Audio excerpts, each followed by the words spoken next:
Hello and welcome to the award-winning Gutter with me, Rob Gutmann, looking in the correct camera. Finally, I think looked in the incorrect camera and clapped badly to introduce the show. There's a look behind the curtains, everyone. I'm with Beth. Beth's back. Foo's back. Woo. Johnny's here. Foo woo. And NordVPN are back. God love them. After a short break over the summer, we were delighted once again to be sponsored by them, NordVPN, the only VPN I even consider using during a busy transfer window, John. And Beth, the extra online security provided by NordVPN is more important than ever for you. And with NordVPN, you can change your virtual location with just a click of a button, Foo. Tell you what. So you can change your location with a click of a button. They used to do that in Star Trek, you know, but they didn't call it a VPN then. It's beaming you up, Scotty. So we're literally looking into the future. Is that what you're saying? We are living the future now. NordVPN allows you to avoid restrictions in certain countries and access content that isn't available in one place that might be in another. To find out more and get a great discount, go to nordvpn.com/TAW. Absolutely not the web address that Rob read out last week. I got the www bit right. Nailed it. nordvpn.com/TAW. You'll get yourself a great deal, exclusive deal right there. But it is a fantastic service, and thanks to them for partnering with us. And we know Isak's been on it for ages. Oh, loves and it. Saley when he was abroad. Yeah, he loves it. That's why they're not hacking his emails anytime soon, are they? But what they were doing. Isaac wants to change his actual location, not just his. Well, actually, he has. He apparently, one of the North East Press reveals he lives in Northumberland now. So if the torch-bearing hordes want to go and find him, but he's changed it to Liverpool on his. It says Liverpool on his location. Yes.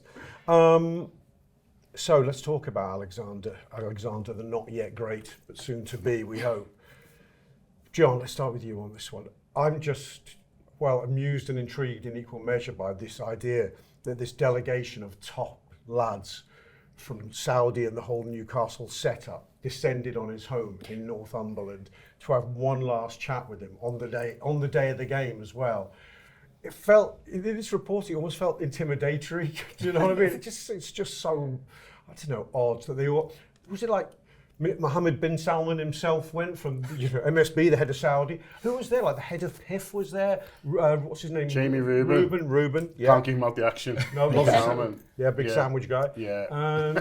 Sorry, awful joke. Awful joke. I'm seeing something out of Succession here. Do you know what I mean? Like Yeah. All these blacked out cars parking up, loads of fellows in suits standing outside. Do you think? I was thinking about it in the middle of the night. Do you think Isak opens the door himself to him? In his robe. Yeah, in his robe. Guys, I'm not ready. Or do you think he has like a chap or chapess to open the door? I think he's just on his Ring doorbell camera, like, you're not coming in. Not today. Outside, mate. Yeah. Do you think they let the agent come and go, you can't let that fucker come. He can't come. He's not allowed. Because he'll just spoil it by telling if you. If he doesn't come, we'll all just blame him. Yeah. We'll throw him under the bus and we'll all move on. Well, but the serious thing that seems to have come out from it is they haven't had any impact on him whatsoever, which leaves us in the endgame. It does, yeah, and I think everyone involved in this whole saga, including Isak himself, I'm sure will be glad to have all of this noise behind them one way or another. I think that there seems to have been a little bit of a shift in tone, I think, from... and one thing I will say is there's been a lot of talk from the Newcastle side about Liverpool being disrespectful and, I can't see a world where submitting a £110 million bid is disrespectful as your opening offer. But anyway, but in terms of the way that they feel Liverpool have handled things, and what I will say is that, from the journalist perspective, Liverpool have been very quiet on the whole Isak front all summer, and a lot of the noise seems to have been coming out from the Newcastle side, and that noise does seem to have shifted. I think, at the weekend there was this real sort of defiant, off the back of Newcastle's statement last week, he's not going anywhere. If he were to go anywhere, Newcastle would have to get 2 strikers in, which seems impossible at this moment in time. However, I think since that meeting, it does seem very much like there's almost a little bit of resignation, certainly from the journalists over in Newcastle, but obviously maybe from some people inside the club as well, that perhaps a deal this summer letting Isak go wouldn't be the worst thing. And my take on it has been, and I was in Eddie Howe's press conference on Monday night, and I think you've got to say he's handled everything very, very well with the utmost dignity and patience. You know, he got asked maybe like 2 questions about the game and about 7 about Isak. And my view is, you know, it's all well and good saying the owners want to make a stand and maintain this really hard stance and send a statement that they won't be bullied into selling one of the top players. And I understand that. But ultimately, Eddie Howe is the one that's going to have to face up to the media every week. And I think if it was Eddie Howe's decision, Isak would be gone already. Yeah. I think Eddie Howe will want this all sorted. He won't want to still be in November being asked questions about, well, why is Isak not playing yet? So I think they need to consult with the manager about what he feels is best for his squad. And I would suspect that if you asked him, he might say that what's best for his squad is just getting Isak out of the picture now. Yeah, I don't ever remember a time where I've ever heard a manager imply he wants to keep an unhappy player. In fact, they're always at pains to say, I don't want to keep an unhappy player. The only time there's a bit more forcefulness is if it comes, like as we had with Coutinho, it's been thrown in my face on Twitter and X or whatever it is, weren't you adamant that Liverpool shouldn't sell Coutinho? Well, it was a week or so before the window closed, when the interest was known. There was no time to react at all. Newcastle have had good notice on this. I mean, Eddie Howe has admitted that there was a conversation with Isak at the end of the season. It's got to have been about something, Fu, you know? He said he wasn't confirming or denying it was about the leaving of, but they've definitely had some form of notice here.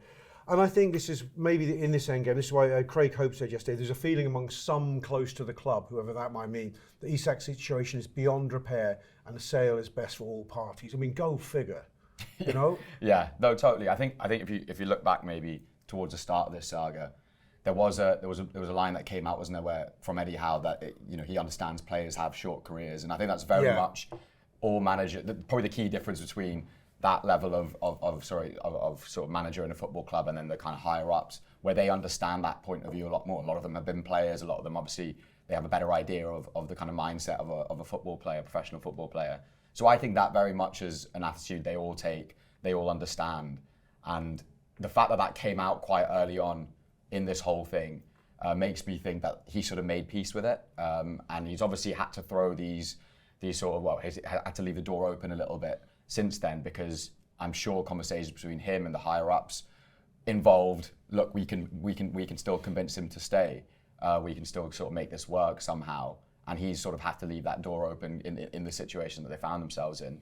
I just think from his point of view, like Beth was saying, you would just want to move on. You want to look forward. I think they've started this season with this weird, for a team that's just got back in the Champions League again, which is a big achievement considering, they weren't in it the last year. And, there should have been a lot of positivity. And now they've got this weird tag of being kind of backs against the wall a little bit. We can't get players in. We've got this huge elephant in the room or out of the room, sat at home who just brought this cloud over us.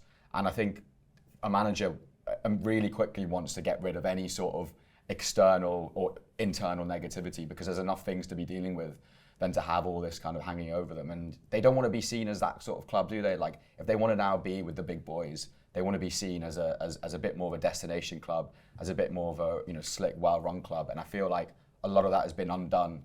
And the way Eddie Howe talks and he seems, I think that was his expectation as to what he would be building at Newcastle when he got the job, and what they looked like they were on the way to do. And now it just looks a little bit amateur, the whole thing. Yeah, it does. Liverpool, I think, by contrast, John, have, as Beth said, the messaging is just, it's almost not been there. In fact, the only sense you ever have that Liverpool are saying anything is that we haven't gone away. It's that simple. We haven't gone anywhere. There's been no, and we've seen this in the past in Liverpool. They haven't actually been meant it. They go, no, we're not interested. We're not involved. They have let it quietly be known we've not gone anywhere. Yeah. But we won't do anything until a proverbial green light is given. Now we're running out of days for a green light. I noticed there were some, I don't know if you call them briefings, but some reports along the line that Liverpool will have no intention of paying 150 million, which is first time I've heard this kind of firmness coming from a Liverpool direction, which makes me think, are Liverpool really at the stage now where forget tiptoeing around Newcastle, forget waiting to be invited to bid, that something is coming now and something that isn't going to be 150 million? Yeah, I think so. I think I understand completely why Liverpool have handled it the way they have, really, because they've gone in with the bid, which is to say that we mean business, we want to sort of take the player. They've been told we need to get some people in first. So we'll leave you to it. Come back when you're ready to chat about how much you're willing to sort of sell him for. And that's like most transfers now. It's like the Kirkus transfer. Do you know what I mean? And so like what sort of frustrated me is all the noise. This is actually in many ways quite a normal transfer. The things that make it unusual, the fee, I get that, it's a huge amount of money, and also just for the fact that Newcastle haven't been able to get anyone in, and so it's normal now for the selling club to say, okay, well, we accept he's going to go, we want to get someone else in first, you know, to A, make sure we can, and B, because you know, Newcastle don't want to be running around with £150 million or whatever it is that everyone sort of knows about. And so, yeah, the same with Kirkus. Everyone knew that Kirkus was coming to Liverpool. It was the biggest open secret, but it was like, they want to sign a left-back, boom, sign a left-back, and then suddenly, okay, Kirkus is at Liverpool. And so, this is how sort of these things work. And for Liverpool to start a one-sided negotiation, and when Newcastle have said they're not ready, they're just pushing the price up. So if right now, Liverpool's price is 110 and Newcastle are saying 150. So you'd imagine if they'd have bought Sesko, they'd have come back to the party and we'd have ended up meeting somewhere halfway, maybe a bit nearer 150, depending on you know, how it sort of went. For Liverpool to say, okay, well, what about 130? And Newcastle go, no, go away, we're not ready. Then suddenly when they are, it's like, right, you said 130. We've lost 20 million in the negotiation, so they're not stupid. They're not just going to throw away, you know, £20 million in wiggle room for absolutely nothing. But like you say, Rob, now it's getting to the point where they might go, well, this made sense, for, you know, from a negotiation point of view. I mean, what is it now? A month, 6 weeks? It's a long time, isn't it? It's June, yeah. I think. At the times it was. But when it really kicked off was mid-July, wasn't it? When he said, I'm not going on tour, that was when it was like, oh, right, hang on. The Celtic game was the first sign. We didn't know then that was being on strike. But it's a long time. And so, so Liverpool have been patient. The player is obviously not particularly patient, but I think now Liverpool will be getting to the point thinking like we just need to sort of go in and just say, okay, well, you're saying you don't want to sell it. You're saying that, you know, you haven't been able to get anyone in, but how does £130 million or 125 or whatever they want to go in first sound for a player who looks to you that isn't going to play? I don't think, for all the noise around it that's largely come from journalists and stuff like that, like I think Newcastle, the hierarchy, not just Eddie Howe, have been resigned to losing him. They just haven't been able to get this player in. If they'd have bought Sesko, this had been done ages ago, but he decides to go to Manchester United. There's others that they haven't been able to get over the line. And so Newcastle, and I think the last roll of the dice was them going, listen, we would have sold you, we can't get anyone else, can you just give us another year? I think that's what they're saying. And so for all this talk of, oh, they're proud this, they don't want to make it look stupid, they're still business people, and it's still over £100 million for someone who looks like he's not willing to go to work. And so you talk about pride and not being wanting to push around and stuff like that by people who, to be honest, don't really know the people who they're speaking about. They're just sort of professing that they do. A lot of logic doesn't really sort of come into it. I think if they keep him, they'll be gambling that he's saying he's not going to play, but when it comes to September the 3rd, is he really going to sit around for 3 months or 4 months? That's what they're gambling on. I don't think there's a part of them that's going like, no, we need to show how tough we are and stuff like that. I think they're just thinking we can't spend this money. So are we better off with a load of money in the bank or a player who's saying he might not play, but if it gets to the point and we're able to say, listen, we tried our best, we literally couldn't get anyone in, we just needed to stay give us till January and get on the pitch and do your best and maybe, you know, come out and say it was never about the fans or whatever. That's what they're gambling on, I think. They're gambling on the fact that can they persuade him afterwards? He's saying he's not playing now. Well, they're gambling on what they tried to do, I think, when they went to his house, wherever it was, a couple of days ago, was say, can you just give us a bit more time? Can you just give us 6 or 12 months? Apparently that hasn't gone. So what they need to decide now, and I've got no idea, obviously, what they will decide is, do we take the money and just sort of get out where, you know, with a big chunk of money that, yeah, we can't spend, but at least it's there for January when we can, and the player's gone? Or do we think, do you know what, he's saying he won't play, but 4 months is a long time, you know, when it's all said and done. Is it bravado on his behalf, or is he actually going to see it through? I think that's a position that they're in now, but I think anything else is just noise. Everyone, there's a tripartite thing, and everyone's been positioning along the way. Now, they've clearly tried to draw a series of red lines in the sand to try and get the player back on board, because it's a mantra, isn't it, that the football has. Once it gets past the transfer window, player always allows himself to be rehabilitated. You see it time and again. But Isak's side have known that, and possibly Liverpool in covert conversations with them too. And they've positioned themselves quite skillfully, Beth, I'd say, to put serious doubt in Newcastle minds that rehabilitation can happen or meaningfully happen. And also I think they'll have put significant concern, Isak's camp and the Liverpool Isak camp, in Eddie Howe's mind, that his hell of answering 7 out of 8 questions on Isak is not ending on September the 1st. Because even if reintegration is a thing, it doesn't happen on September the 2nd. No. There's an international break. Well, there's an international break. There's also the player doesn't just reintegrate because he goes, you got me. I can't move. Give me my kit and boots. I'll be back. He's not. Him and his agent are going to want something for that. There's got to be a quid pro quo. There's got to be all right, this big integration you want, you think you can talk me into. Sweet. What am I getting for this reintegration? And I'm running around a few football pitches for a couple of months, isn't it? I want guarantees. I want a deal. And the deal is, release me Jan 1st, I would say. That would be his first pitch. Now, is that worth it for them? Is that worth it for them not killing the problem this week? Because if they go down that sort of route, how much space do they get between now and Jan 1st? There's 3 international breaks. There's getting back up to speed. There's the risk of injury. There's demotivation in the weeks coming up to a possible January window, if they've given him a release clause or something like that.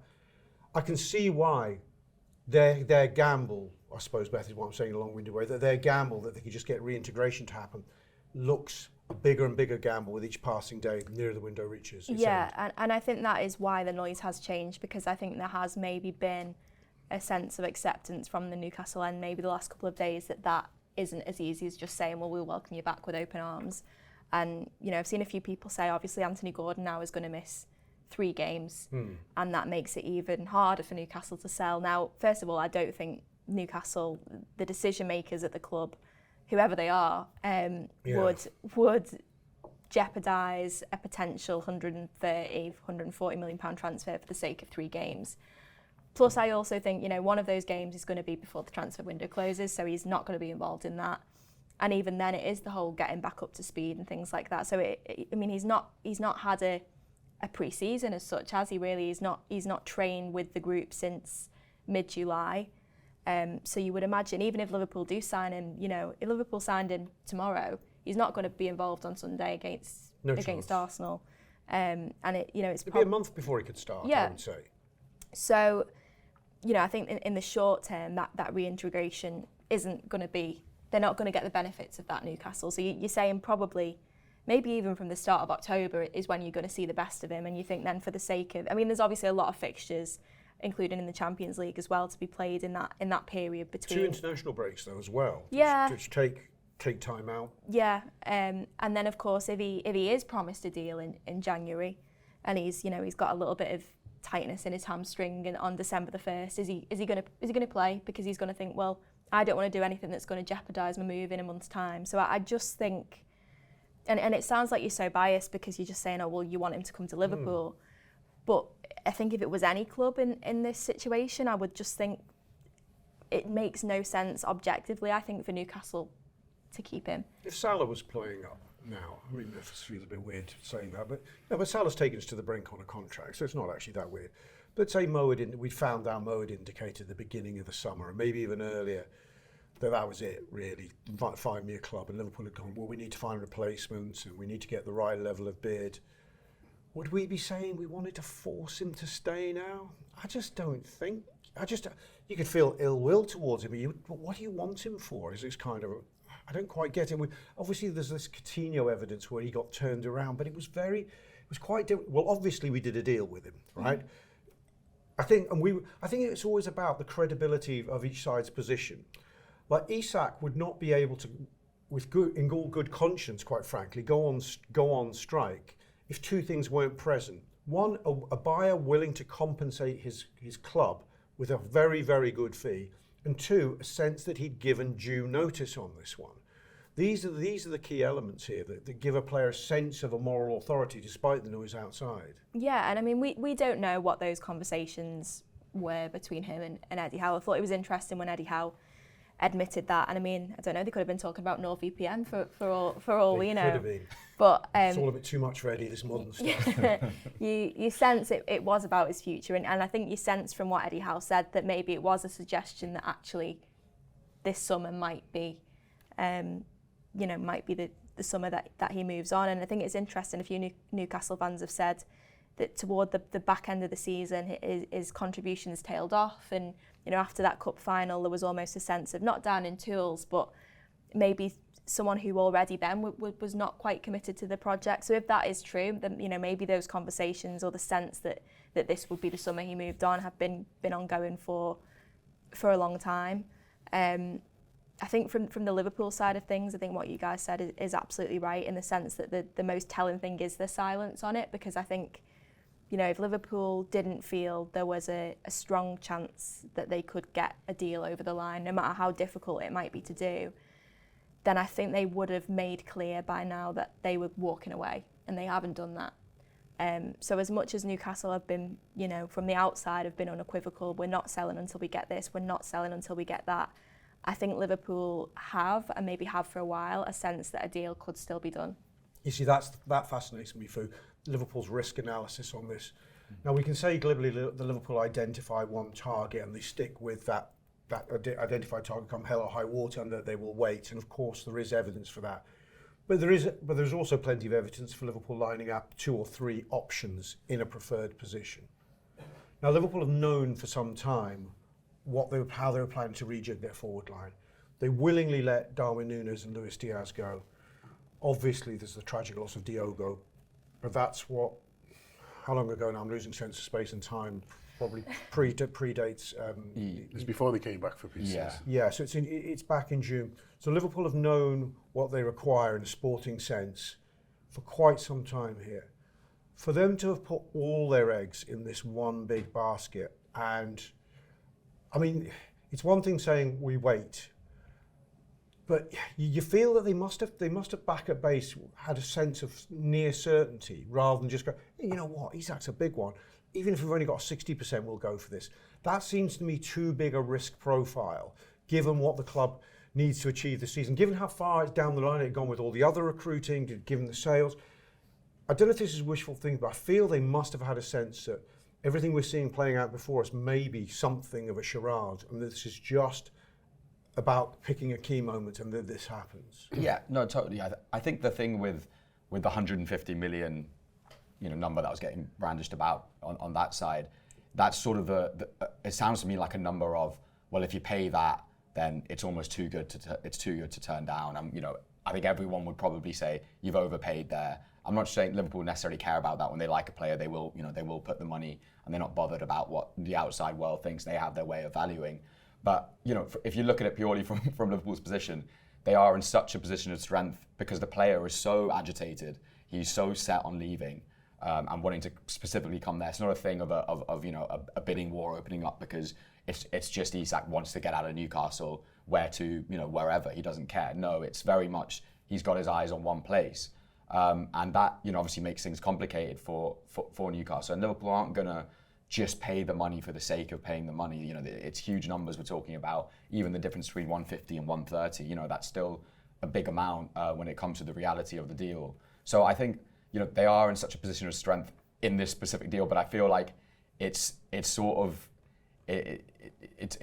sidetrack from the overall kind of squad situation. I think where Liverpool aren't necessarily in as good as a position as I would have liked them to be in terms of the options, the depth, the whole idea of we want to challenge on all fronts. We're going to have a team and a squad that can do that.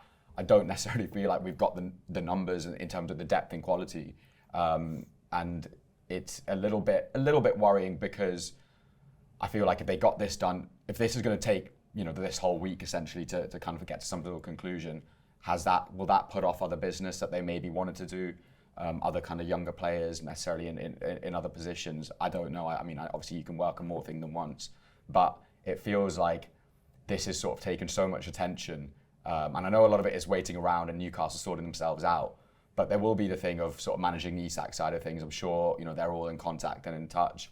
And it's sort of now gotten to the point a little bit where, like, they haven't left themselves loads of times to necessarily address the other parts of the transfer business they want to do, especially in terms of incomings. You see, this is what's hard to fathom, and it's so intensified in the last few days of the window, John, as to how one feels about it. I'm also sort of thinking, what does the world look like this time next week if Liverpool haven't bought Isak? We know they're briefing that they have no interest in Rodrigo or Bradley Barcola, quite emphatically now, I think, or even Malik Fofana, and they're very much saying because of Rio Ngamoa's pathway, and that's seems a more credible position by the day in a certain sense, certainly given his cameo against Newcastle. Is there a universe where Liverpool are cutting off noses to spite faces and sticking to principles to such a degree that they would put themselves in a position where we just have what we have today this time next week? In some senses it feels far-fetched. In other senses there's a feeling that Liverpool have got form for this. But it would be jeopardising a title challenge, wouldn't it, to have gambled on Isak and to not get him?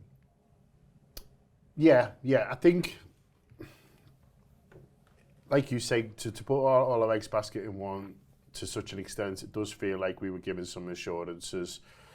You'd really hope so. And I think, not just from the player, but also from Newcastle. I do go back to what I feel like that Newcastle have said, we just need to go away and get a couple in, and Liverpool have thought, well, they'll go and do that. And that's not unreasonable, really. Like, that's like, you know, I mean, up to a point, though, it's not unreasonable. Yeah, but then it gets to, you know, I just think, I mean, they're still trying to buy forwards, you know, they're still trying to buy, is it Larson from Wolves and things like that. The Rissa thing looks a bit of a mess, but, you know, these things have turned around sort of in the past, and so they are still trying to get forwards on the line. So Liverpool, you know, won't have given up hope, I'm sure, or won't have given up hope that they can't just say at some point, listen, we still want the player. I know you haven't been able to get over the line what you need to do, but, you know, here's a bit more money. What do you sort of think? And so there is still a decent chance that Newcastle don't get anyone and still feel like selling them is the best way.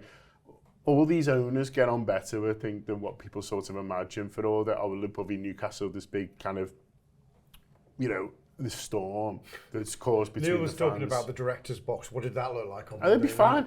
Yeah, it'd be completely fine. I mean, they're a little bit bitter about us because that Jamie lad did the weird tweet. That's why he's deleted it, because he's like, oh, God. What did he say? He was like, he was basically like, get into these type things, you know what I mean? And then deleted it because I think he felt like, I don't know, like so maybe someone had a word, or I don't know. It happens. Sometimes people delete tweets. He'd had a drink. Yeah, exactly. Yeah, and so, but generally, like these people are sort of all dealing with them all the time. Like there's a, you know. On that tip, sorry to interrupt.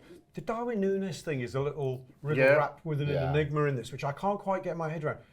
That's them we gave money to, the PIF, wasn't it? Yeah, I mean, listen, it's more complicated than I sort of choose to understand. Yeah, all that. But there's plenty of people around Newcastle who are like, hang on, are we effectively funding Isaac sort of going here? That thing has raised. So it's business. It's business for sort of all of them. And listen, people can have different motivations for business and things like that. And I understand that. But they're still, you know, used to dealing with each other. I know that, listen, we're going to have to deal with these people on something else in 6 months or 12 months, be that a player or changing the Premier League rules or whatever it might be. And so that there's very, you know, they sort of, they're used to all this kind of stuff really, much more than seemingly Newcastle fans are or some journalists or whatever. So I think they'll feel like, well, listen, we had enough reassurances and there was enough there to suggest that this deal was going to happen.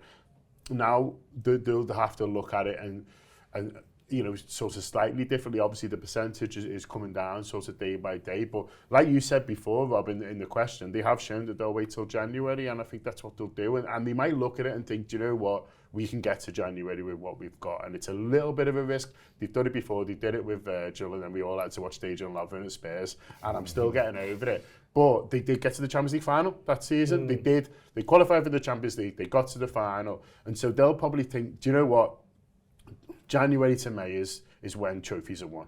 So we feel like we've got enough to stay in contention. We can obviously completely rotate in the League Cup. The FA Cup's not started yet. Mo Salah leaves around that time for the AFCON, so we, in theory, got the pretty much the full stretch of Mo. Rio Ngamoa looks like suddenly the best, most exciting player in the world. We're getting a little bit from Chiesa as well. We can move people around, and I think I don't necessarily agree with them, but I'm not the one trying to pull like a loan for a player who can play at Liverpool standard. I think they think it's really hard to play for Liverpool. I actually think Arne Slot have raised that bar, not dropped it, and so I think they'll. I would imagine it'll be Isak or they think we'll be back in for Isak in January. And I do take your points on are you sort of risking things, but I think they'll think, you know, we're not going to be out the Champions League, do you know what I mean? We might end up in a bit of a scrape like City and PSG did last time, but City played those 2 extra games and won the whole thing, and so and I think they just backed themselves to get top 8. So I think they'll back the players, they'll back sort of what we've got to be in contention for everything. And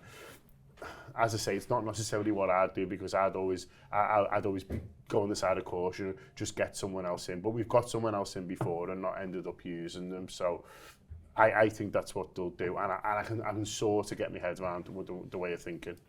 I vacillate both ways on how I think Liverpool behave on that, because you'd have to also remind yourself as well that they did just take a punt on Chiesa as a cheapy one at the end of last window, purely because the manager himself, I think, looked at it and went, 5's not enough, I want 2 for every position, I'll have a 6th. And I don't think we had any inkling on Chiesa, did we at all, until 2 or 3 days before the end of the window, that name came into play, didn't it, Beth? Yeah, I think he signed. Did he sign on deadline day or the day before deadline day? Maybe it was quite late on. And Liverpool have done that in the past. I mean, admittedly not massively successfully. You know, the whole. Yeah, well, Klopp was very bullish, wasn't he, at that point, that they didn't need another midfielder, and then they bring him in, and Even Shaqiri, Shaqiri, although it wasn't at the end, he came sort of like a couple of weeks after we'd lost out on the Fekir deal. He was like, okay, we've lost the main target, we need a body. You know, it is in the thinking to some degree. Yeah, I wouldn't be surprised if Liverpool, I mean, I think that there has been a bit of a tone shift from Slot himself. He did an interview with Sky, I think it was, a couple of weeks ago, and he said, you know, we need to bring in at least one more forward. And then the last 10 days or so, he seems to have backpedaled on that a little bit. Yes. I asked him in his press conference last week, you know, do you feel like it's going to be a busy end to the transfer window? And he said no. And he said ideally, you know, we'd have two for every position. And then he sort of gave the spiel which he's been given, which is, you know, the Verts can play there, and Chiesa and Ngamoa and things like that. But I think he knows. I don't think he's happy with the options that you've got. So I think you can look at that one or two ways. You can look at that in the sense that there's a confidence that they'll get Isak done. And, you know, he doesn't want to try and add any fuel to the fire there. Or you can look at it and think, well, they are taking a calculated risk, and maybe there have been conversations where they've said, look, if we don't get Isak, we wait. And now I don't necessarily agree with that. I think it would be a risk, because I think you just look at the numbers. I mean, they had 6 senior forwards last season, and now they've got 4. And, you know, as much as Ngamoa obviously looks an incredible talent, I still don't think he's the sort of player that Slot's going to be starting week in, week out. So if you can't include him as a viable option, you've got 4 senior forwards, and one of them is Chiesa, who, again, Slot probably isn't going to be starting week in, week out. But is Rio, before we quickly move on from him, is he the X factor that we externally can't really assess? That are they signalling to us? I mean, they could just be using him as a smokescreen, like we saw once. People reminded me that we once said Danny Ward was going to be given a chance a week before we signed Alisson, right? Yeah, no, I think that feeling about Ngamoa is much more genuine than that. I think he is really rated very, very highly, and I think sort of the Rodrigo stuff, it seems to be quite agent driven. I think from what I've heard, and I think the Barcola stuff, again, I don't see Liverpool spending 70-80 million pound on another forward if it's not Isak. I don't think that happens. So could they bring someone else in potentially? But I don't know. But then I also think the club have made a point of saying, well, if we do bring someone in, they've got to be good enough to start. So it's a really difficult one. Maybe it is a little bit of a gamble, or maybe there is a confidence quietly that they think they'll get Isak done. I mean, I go two ways on whether they could afford, whether they would spend 60, 70, 80 million on another attacker on top of 130 odd for Isak. I think it's sort of plausible that they would, in the sense that the net spend's down around the 85 million mark now, and that's before, say, Harvey Elliott or Kostas Tsimikas go.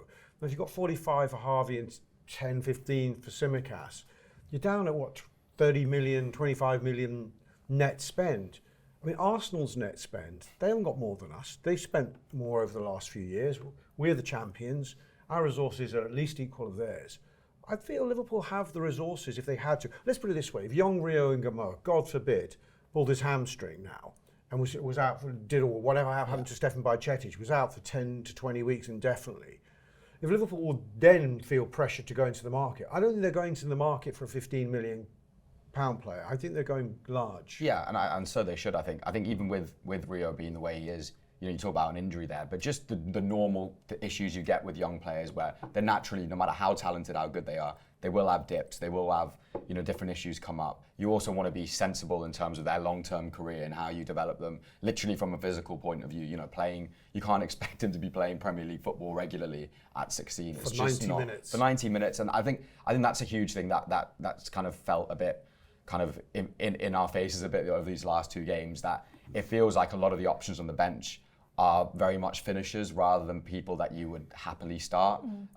They couldn't start here. No, they couldn't. Really, not easily. Even Elliott as well. Like, obviously he could, and I just don't know if the manager would necessarily, want to do that. And he didn't really show that he felt that way last season. So I think, taking all that into account, there is that gap there, because of the numbers we had last season and the kind of depth we had on the bench last season for that kind of player. I thought Rodrigo might be one where the later it gets, the kind of more of an opportunistic signing it becomes, where they can maybe get some sort of deal. It doesn't sound like that now might maybe the case now. So it might be a case of Liverpool sort of, you'd expect them to have almost a separate list, wouldn't you, of kind of players that, right, if a couple of moving pieces work in our favour, this could be the one that we go for late. I would definitely like that, and I would like someone that I could viably see start, who wouldn't necessarily be your first choice 11, but when there is a kind of a Champions League game and a league game quite close together, you can kind of throw them into the league game on the weekend and be confident in them being a starting player. And I think, it feels like there are still a lot of moves to be done, and we see often with transfers, don't we, that where there is a domino effect in terms of, for example, with Wolves now, if they have someone that can replace Strand Larsen, does that suddenly accelerate their kind of their mood in selling him to Newcastle, and that obviously has a knock-on effect. So there's a lot of kind of moving pieces, and I feel like if a couple of them go, then maybe opportunities we didn't think were there would just pop up.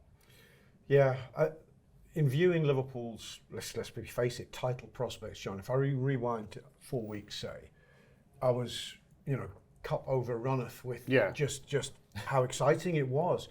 Because at that stage, you could look at the addition of a £112 million superstar young player like Florian Wirtz. You could look at the hottest young striker in Europe in Ekatika having joined, exciting young fullbacks. And at that stage, Isak had loomed, and you go, well, he's going to come, isn't he? And then there's going to be Guehi. And you can go, I really don't care what Arsenal or City do now. This is like the biggest summer anyone's ever had. We were looking at over 400 million spent, regardless of what we got back in. It felt nailed on for a mighty Liverpool challenge. But it now feels we are simply Alexander Isak away from looking at, not exactly through an opposite lens, but through such a reduced sense of, not ambition, but expectation, really. And unless that's being just a flimsy, flippant, fickle supporters' way of doing it. No, I agree with you in that we were looking at it from a point of view of like, who on earth's going to beat us if we can do all this? And now, what my worry is that we're relying on a little bit of luck. And so I still think we've got the best team.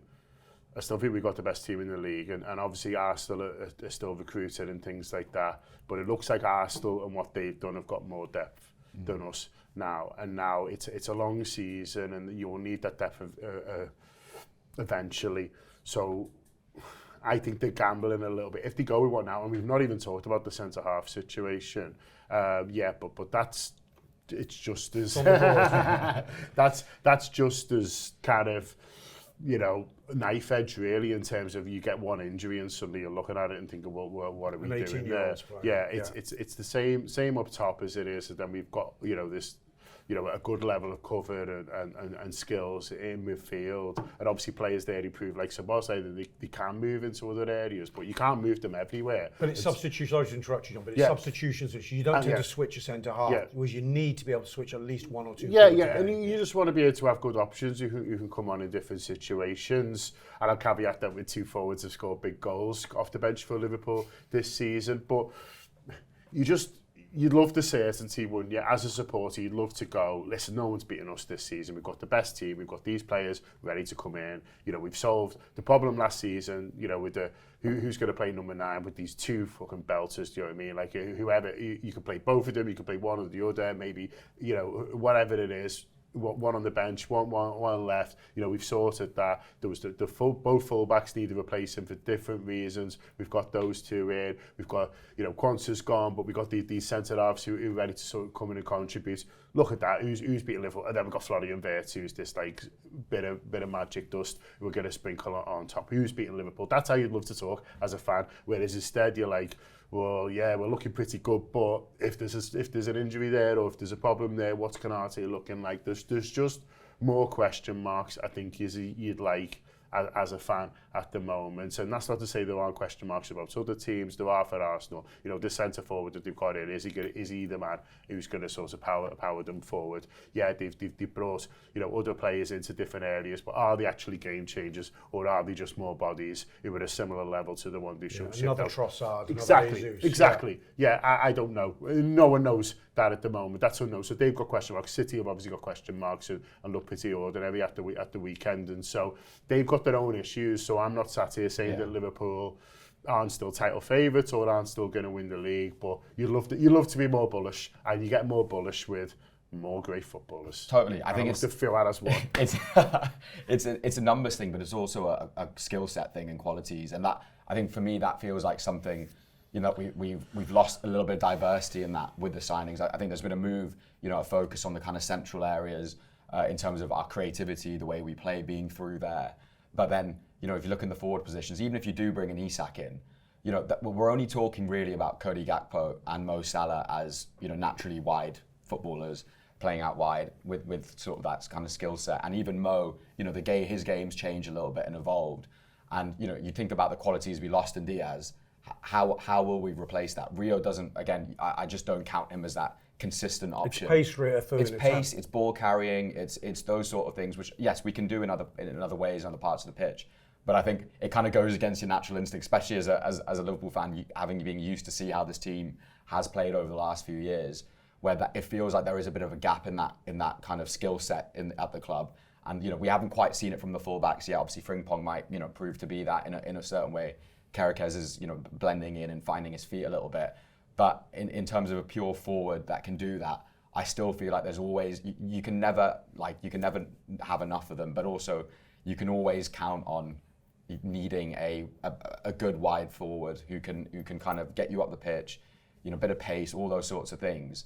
And I feel like that's sort of the skill set I'd be looking at, with or without Isak as well, because I think, you know, we might see Ekitike go out there if he does come in, but is that going to take is that going to be a bedding in process because it's not his natural position? So I do think if Liverpool don't bring someone else in, and you know, someone of immense quality, whether that be Isak or someone else, you look at the sale of Diaz as through a very different lens. I think there was a sense from a lot of the fan base that it was a really good deal, you know, getting that kind of money from a player who is, you know, he's 28, Diaz? 28, heading for 29. You know, maybe hasn't always been the most prolific, but I've always felt that Diaz was viewed quite harshly by some fans. I think, you know, at times he was Liverpool's most important player, and I think we've seen that the first couple of weeks. It's not just in terms of scoring and creating goals, but in terms of his energy, his relentlessness,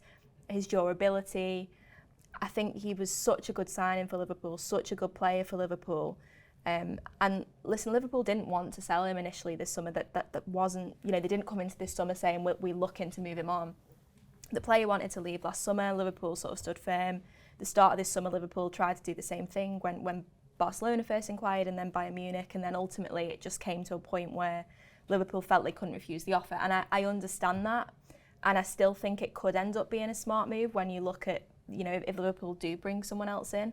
But if they don't, then I think you look and think, well, yes, you know, you might lose sell-on value if you've kept him for another year, but would it not have been better to have Luis Diaz for another year off the back of his most productive season?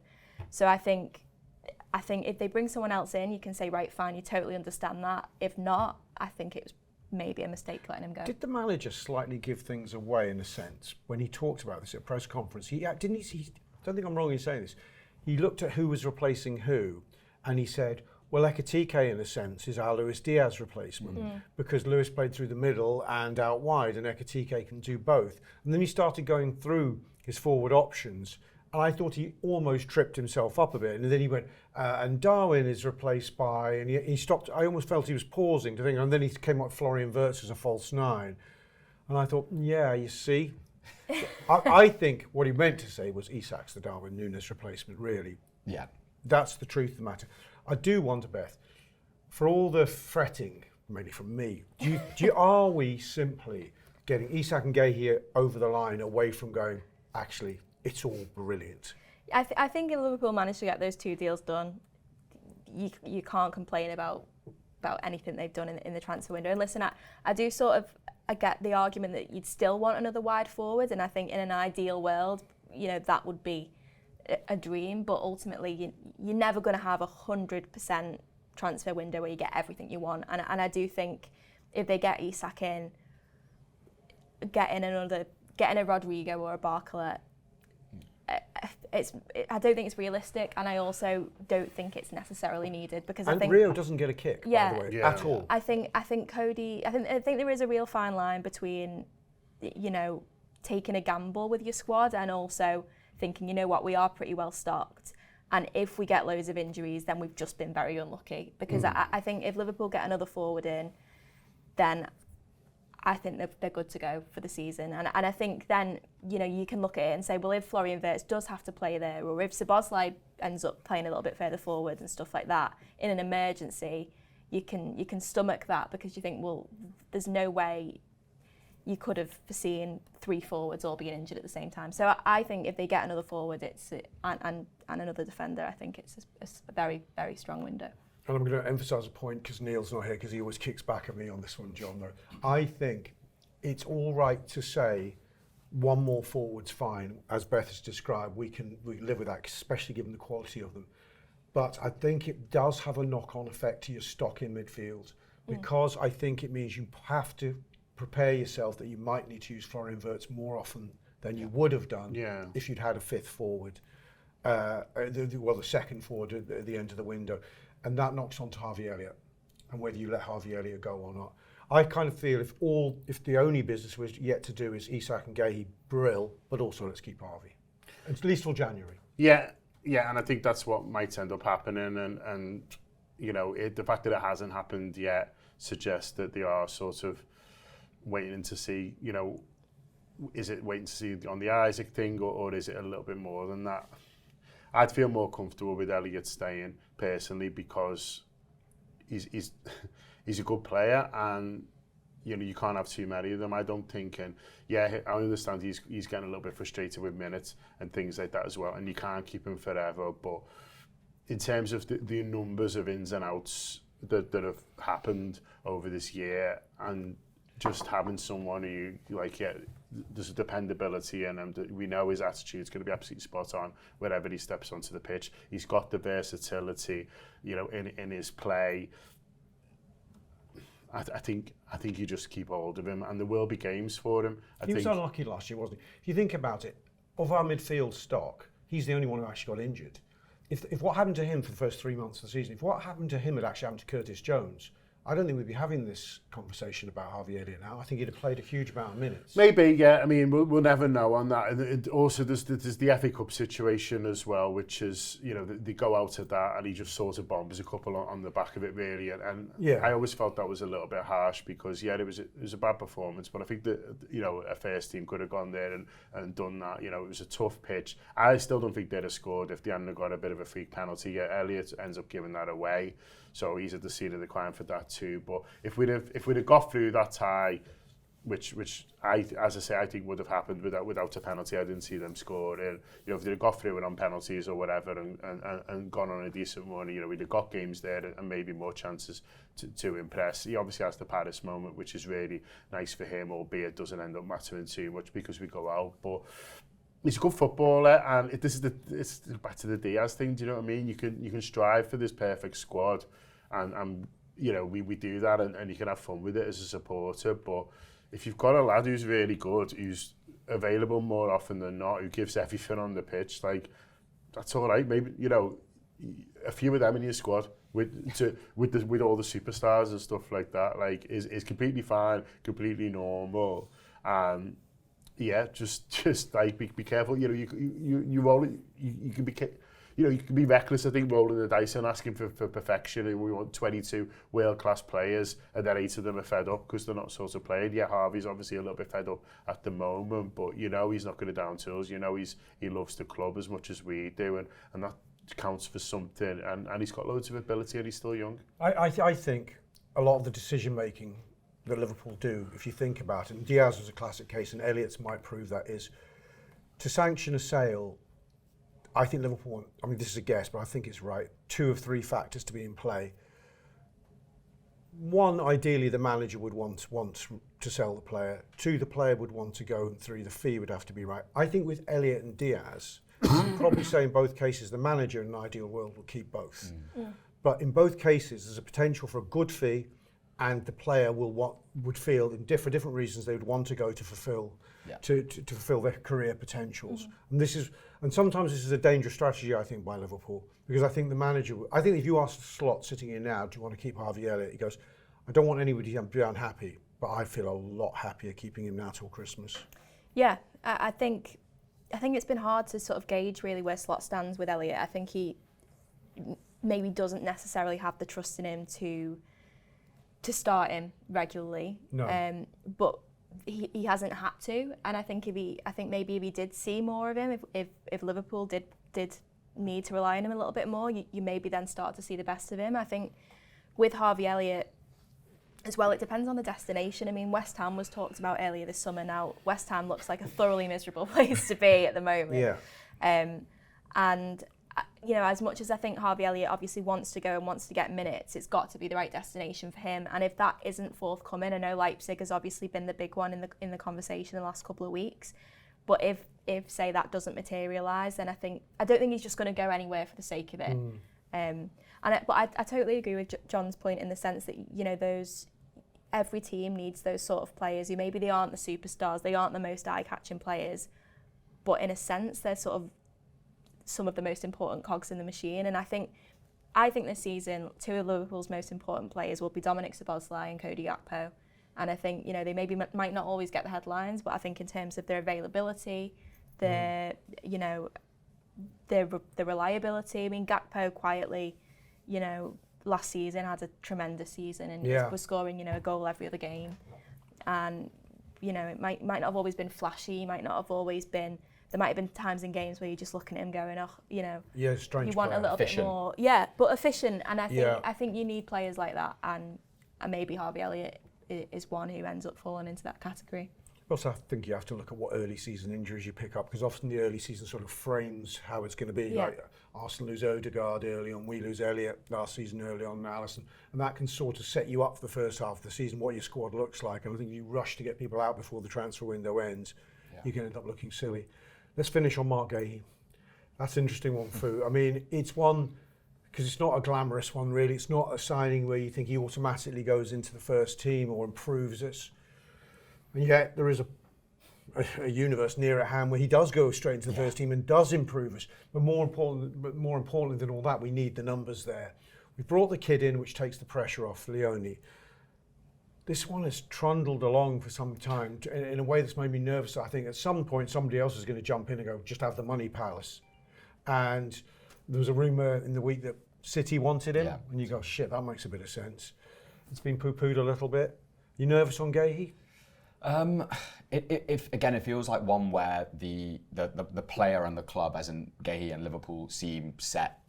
From everything you hear, it doesn't look like a situation where Palace necessarily know that the player wants to just go and there's not necessarily a set destination in mind. It feels like that work has already been done, and that, you know, if it's in line with how Liverpool tend to work. So I'm not worried from that point of view. I think the thing that we probably need to look out for is what Palace do to replace him, and if that, you know, there's chat about Akanji, wasn't there, from them. So if that becomes a thing and looks more likely, then you feel like the Guehi deal accelerates quite quickly and it can get done. I think that the numbers thing is important. I think also it's not just about the numbers for me, it's also a form thing. I think the manager knows that as well. Konate's not had the best start, and it's not a case of, you know, drop him as soon as he has a bad game, but it's that thing of keeping the standard high and having a couple of options that can easily come in and the kind of psychological effect of that for the players. So I'm not too worried about it. I wonder why it has dragged on a little bit. Maybe it is the case of Palace looking for replacements. The Eze stuff happened quite quickly. That was a really important thing for them to go and replace. I think they look like they're doing that with a guy from Villarreal. So once that's all kind of set, it feels like they can kind of turn their attention. They've got. Do you know there's a factor which is in play, which I didn't realise till I read something this morning. They've got their second leg of their qualifying round on Thursday, and there's some talk that they maybe want him to get them through that. Right. And then yeah, because there was a bit of that with Eze as well, wasn't there? Glasner actually said, didn't he? I think he said we've got to keep Guehi when he got asked last week, and then he sort of tacked onto the end, at least until. Oh, did he? Yeah. Did he? Okay. So I wouldn't be surprised if that is maybe something that is holding things up a little bit. Could be. Should we end it there, John? Yeah, absolutely. I think we've done a big hour. We didn't even get to point at the board, which is the agenda. I don't know if we can get a close up of that, Ash. But anyway, we've had fun. It's how many more gutters till the end of the window? I don't know. We might end up doing them daily on this basis. But watch this space. Thank you, John. Thank you, Beth. Thank you, Fu. Thank you all for watching. See you again real soon.